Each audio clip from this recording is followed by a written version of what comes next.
Thank you for watching. This is Richard with Wisdom Investor. Today we're talking about retiring early. How to retire at 35. A 3-step success program that Paul and Vicki Terhorst came up with over 30 some years ago. And we're going to take a look at this book here and what was in it, some of the tips that they give on how to retire early. Paul wrote this book, Cashing In on the American Dream, How to Retire at 35. And 33 years later, he's still retired. He and Vicki are both still retired after having a successful retirement. Now, Paul was always interested in being successful. In his high school days, he was thinking about how to be successful, what kind of job he should have. He ended up becoming a CPA, very successful, working hard, had his own large office room, and he was doing quite well. He was a CPA for a large firm. He traveled and was having a very successful life. And one day while he was in Europe, he overheard somebody with a conversation and said, "I'm thinking about retiring early." And so he really got a bug in his ear when he heard that. He said, how can I retire early? And he started thinking about this. How could he retire early? So we're going to explore what he did in the next couple of years so that he could be able to retire early. And again, I want to thank you for watching. If you have any comments on how to retire early, leave us your comments. Okay, so we're talking about retiring early, retiring at 35. And so just to recap here, he said he was at 33 while on a business trip to Europe. He overheard two guys talking about a friend who had retired early. Terhorst was intrigued. I began toying with the notion that if I could come up with a way to live off what I already had, I'd never have to work again. So he started thinking, and then lo and behold, 2 years later, at 35, in 1984, he retired and still retired 33 years later. Now, his goal here was not so much that he just wanted to stop working, but he evaluated where his life was going. He was looking for a meaning in himself and his own life versus having a meaning of his life in his job. Okay, Paul wanted a good life and not a good job. Okay, so he put a lot of thought into this. And so we're going to think, just to take a moment here and look at the types of retirement there are. Okay, and of course, I think most people think of the traditional retirement plan. You work till you're 65, for example, and then you retire. Okay, you spend the rest of the years not working. So that's kind of the conventional, I think, probably 90% of the people or more is on that track. Okay. Then there's the early retirement group. Okay. Early retirement would be like Paul, retiring at 35, maybe 45. Okay. Even 50. 50 could be considered early retirement. And so the putting a plan together so that you can retire early. That means you have to have some money and a way to grow that money while you're in retirement, and you've got to cut your expenses. And then there's the part-time retirement. And that could go many different ways. It might mean working for 2 years and then taking 6 months off. Okay. It could be working 10 years and then taking a couple of years off and then going back to work. Okay. So or it could mean you finish your retirement at 62, for example, and then you work a small job while you're in retirement and earning Social Security. So those are three large categories that most people fit in for retirement. And so I just wanted to bring that out because a lot of folks really haven't sat down and thought about, what type of retirement plan they want to have. And so there are various ways, and maybe you can't do a early retirement where you quit at 35 or 45, but maybe you could do a partial retirement. So there's lots of ideas out here. So there's 3 steps to success that Paul emphasized in his book. And number 1, Do your math, okay? Get your calculator out and figure out what your expenses are, okay? Okay, so find out your expenses. Find out how much you need to save to cover your costs. Just do some estimates. And there's all kinds of good information that you can get on what it takes to live on. The typical situation nowadays, retired situation, is $35,000 to $45,000 per year. That's the United States. Now, you may be able to live less than that in another country, okay? And that's something Paul considered. Paul says here, millions could retire right now, but many are bound by golden handcuffs. Their lofty incomes fund luxurious lifestyles, which means they stay chained up to their job. Okay, so if we really we have to think about this. We'll look at our costs and our income, and there are ways that you can actually do it. And we're going to explore some of those ways here. So this is the first way. Come up with an idea of where you are in your expense and income.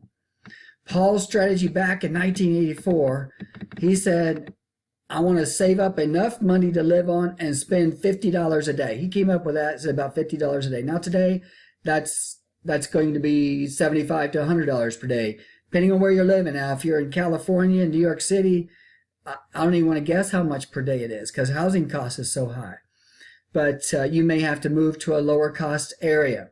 So you want to come up with how much money you need to live on and to try to meet the amount of money you want to spend per day. So some tips here. Evaluate what you enjoy doing. Okay? What exactly? Maybe you do like working. And there are people that have great jobs and they love it. Okay? There are others that maybe they want to do something else. For some people, they get paid doing what they enjoy already. Okay? For many, that may not be the case.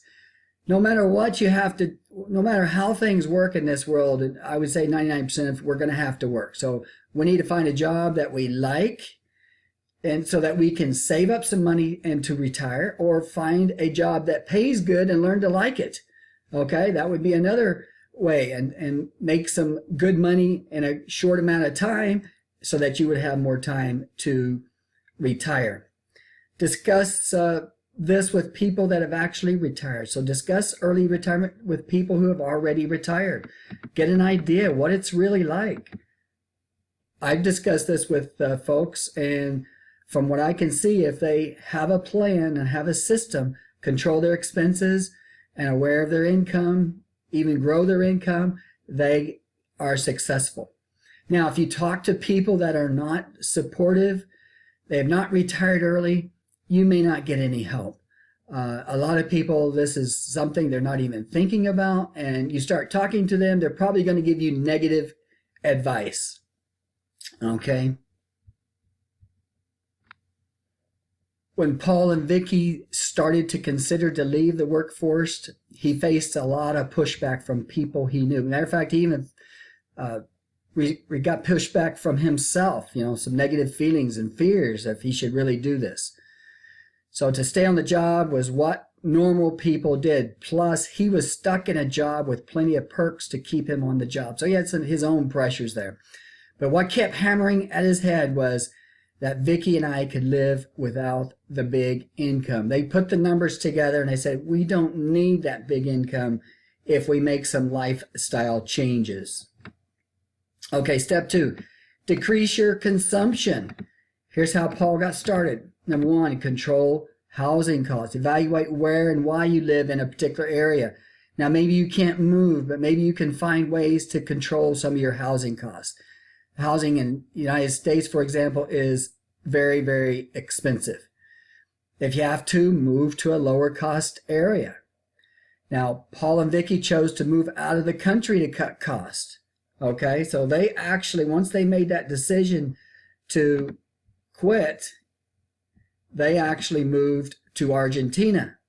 Well, Paul had worked with a CPA company, had an office there, so he worked there part-time, and he was familiar with that area. Now, I know that's a long ways away from the United States. I'm not saying you need to move to Argentina or to Chile or Peru, okay?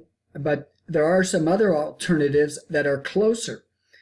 But so he had worked there on and off for a while. He was familiar with the country, and so he actually ended up retiring in Argentina.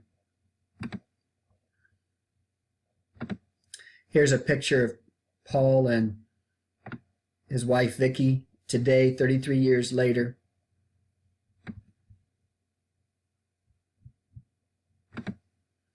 Sell your vehicle, he says. Now, they did leave the country. They've lived in multiple countries over the years, and they do not have a vehicle. Those of us that have a vehicle, we know the cost of operating a vehicle. Now, if you're in Los Angeles, you're in a big city, you got to travel, I understand that. But look for ways of cutting your vehicle costs. And of course, he decreased his consumption to try to live on $50 per day. Step 3, he sold out and invested his money.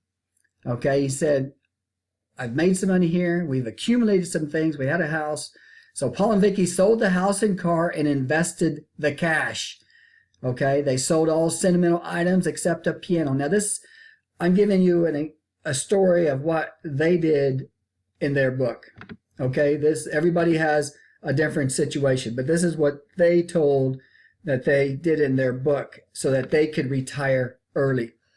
Everybody's situation is going to be a little bit different. We're giving some ideas here on what you can do.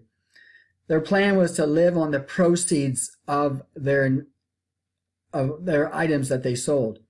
The worst thing that can happen if you fail is to go back to work, Paul says. Follow the system of enough money and reduce expenses, and you will not fail, he says. So, how's Paul Vicki doing today? They have lived a very good retirement. They, as we said, they started out in Buenos Aires, Argentina. They lived there. They enjoyed it. There's lots of beauty in the country there. He worked part-time there for a while before he did retire, so he's familiar with it. And so ended up retiring there. Actually, they ended up buying a house there, and it appreciated. Now, anybody following the news in the lately is, obviously Argentina is having some difficulties. Well, they ended up selling their house for a profit and leaving there. And they've traveled into South America. They've traveled into Asia. They love Asia. They've traveled into Europe. They really like European areas. And just some things, a lot of people ask, well, how do they deal with Medicare and things like that, medical expenses? They've explained that they've had a couple of situations while they're in other countries, but they typically just paid that right at the hospital or whatever they had to have taken care of medically. They could, in many countries, you can see a doctor for $20. I heard a story a while back where a gentleman went to Guadalajara, Mexico for a exam, and it was an MRI exam, and it cost him $200. He paid on his credit card. I don't know what those things cost here in the United States. They may be $5,000 to $10,000, maybe more, depending on your situation. So they're currently enrolled in Medicare. They're spending a lot of time in Asia. They like and they do go to Europe some. So they spend a lot of time in Asia, make a little extra money from a newsletter he writes, he says, and some advice that he gives for those that are thinking about retiring. Make sure you can swing it financially. Okay, really evaluate your situation. Evaluate your life, and if you want your identity to be your job or what you want to do. And think about what you will actually do when you retire. So that's an overview of this book that we've been talking about here today. Go back to the book here. Cashing In on the American Dream, How to Retire at 35. And we took a look here at Paul and Vicki Terhorst and how they were able to successfully retire. And we looked at their 3 tips that they give. One is to evaluate your financial situation. do the math, make sure it works. Okay. Number 2, get rid of what you don't need. And number 3 is evaluate what you want out of your life. Okay. Those are the 3 important things there. So I want to thank you for watching. If you have any tips on retiring early, leave your comments. I want to thank you for watching. Wisdom Investor.